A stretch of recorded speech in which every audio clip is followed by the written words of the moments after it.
L'atelier des métriers est une entreprise où je suis donc avec une quinzaine de collaborateurs. Ça fait 14 ans que j'ai créé l'entreprise. On est situé donc à Ribeauvillé. L'activité de l'atelier des métriers, c'est essentiellement de l'agencement. On fait du particulier et du professionnel. Donc chez le particulier, c'est tout ce qui est l'environnement de la maison, le dressing, la cuisine, la salle de bain, le mobilier, les éléments sur mesure.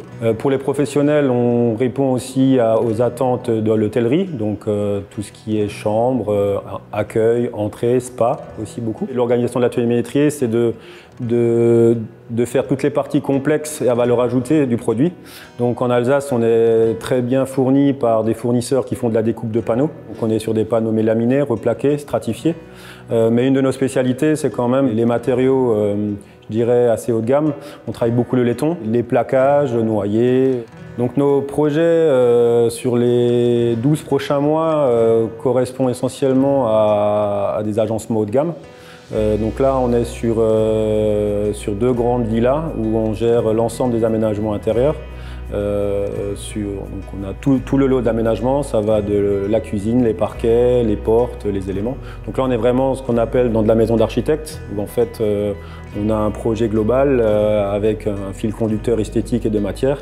Et là nous on apporte, je dirais, tout notre accompagnement et nos compétences, je dirais, à la création d'un projet comme ça.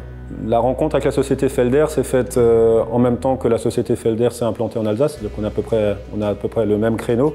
Donc on avait rencontré Gabriel à l'époque, on était tous sur le départ, l'atelier des métriers commençait, Felder commençait. Donc du coup c'est vrai qu'on a eu vraiment des échanges de confiance entre Felder et l'atelier des métriers. Ils nous ont accompagnés dans la création de notre premier atelier.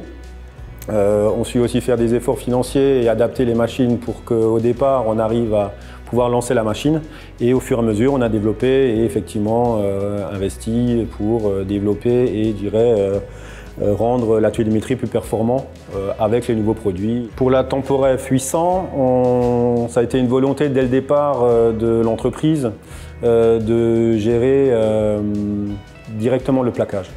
C'est une forte valeur ajoutée en termes de vente et ça permet aussi d'avoir une liberté, je dirais, de fabrication et de production. Donc oui, ça nous a effectivement apporté une grande liberté, mais ça dès le départ, dès la création d'entreprise, on avait une volonté d'être autonome sur le plaquage. Voilà. Donc ça c'est pour la plaqueuse. Pour la profilage 350, ça a été, je dirais, une deuxième étape. On était sur une première étape sur une machine, qui faisait essentiellement que du perçage. Et le fait d'être passé sur le 5.4 nous a permis, je dirais, de gagner en productivité et en réactivité sur nos clients.